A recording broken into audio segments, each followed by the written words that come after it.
Breaking news. According to Lavrov, there is a danger of a nuclear war breaking out between the United States and NATO. Sergei Lavrov, Russia's foreign minister, recently expressed concern about the possibility of a situation of direct armed confrontation of nuclear powers, with the United States and its NATO allies being held responsible for raising tensions. "We think it's important to stop something like this from happening."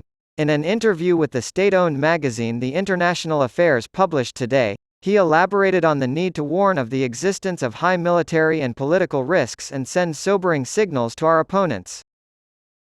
He argued that Russia's nuclear arsenal is the only possible response to serious external threats to the country's safety.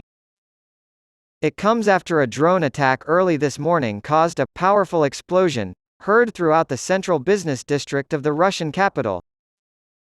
The drone, according to Moscow Mayor Sergei Sobyanin, was shot down by Russian air defense systems, but debris from the explosion fell on the city's Expo Center, which is located less than 5 kilometers (3.1 miles) from the Kremlin. Russian news outlets broadcast a video of thick smoke billowing up next to buildings. Meanwhile, once pilot training is complete, the United States has authorized Denmark and the Netherlands to send F-16 fighter jets to Ukraine to defend against Russia's invading forces. Sergei Lavrov, Russia's foreign minister, has said that the country needs nuclear weapons to deter potential attackers and that the United States and its NATO allies are only contributing to a direct armed conflict between nuclear powers. In an interview for the state-owned magazine The International Affairs published early today on the Foreign Ministry website, Mr. Lavrov said, "The possession of nuclear arms is today the only possible response to some of significant external threats to security of our country." He warned that a situation of direct armed confrontation of nuclear powers looms over the United States and its NATO allies. "We think it's important to stop something like this from happening. Therefore, it is imperative that we send sobering signals to our adversaries, reminding them of the existence of high military and political risks," he said. If Ukraine's counteroffensive against Russian troops is successful, former Russian President Dmitry Medvedev said last month that Moscow would have to use a nuclear weapon. The Russian Justice Ministry announced yesterday that former Kremlin economic advisor Andrei Alarionov had been added to a registry of foreign agents, a label the government uses to identify its opponents. Those on the list may be subject to intensive government scrutiny and reporting of their every financial and behavioral move or face criminal charges. Mr. Alarionov, who left the Kremlin in 2005 and now lives in the United States, is critical of the Russian invasion of Ukraine and has called recent Russian policy a catastrophe. Mr. Alarionov spread false information about Russian authorities and their decisions, according to the Russian Justice Ministry. The designation was met with silence from Mr. Alarionov.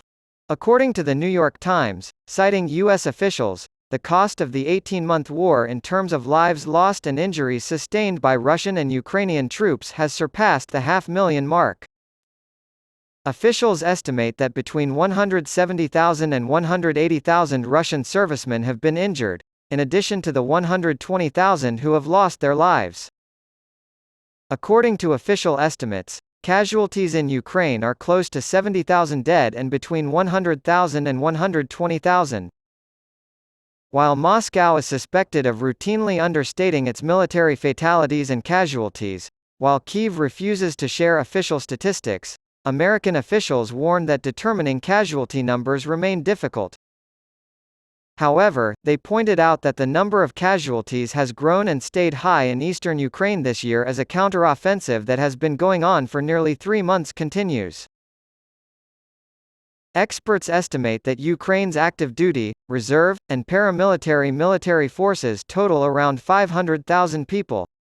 Russia, on the other hand, has an army nearly 3 times as large, with 1,330,000 regular, reserve, and paramilitary personnel, a sizable portion of whom are members of the Wagner Group.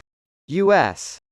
officials said Friday that the delivery of F-16s from the Netherlands and Denmark to Ukraine has been approved, which could significantly bolster Ukraine's armaments. Ukrainian pilots will have to train for at least 6 months on the F-16s before they can be deployed to the conflict, according to officials.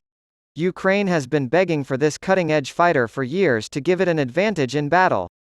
It recently began its long-awaited counteroffensive against Kremlin forces, leaving its troops vulnerable to Russian aviation and artillery.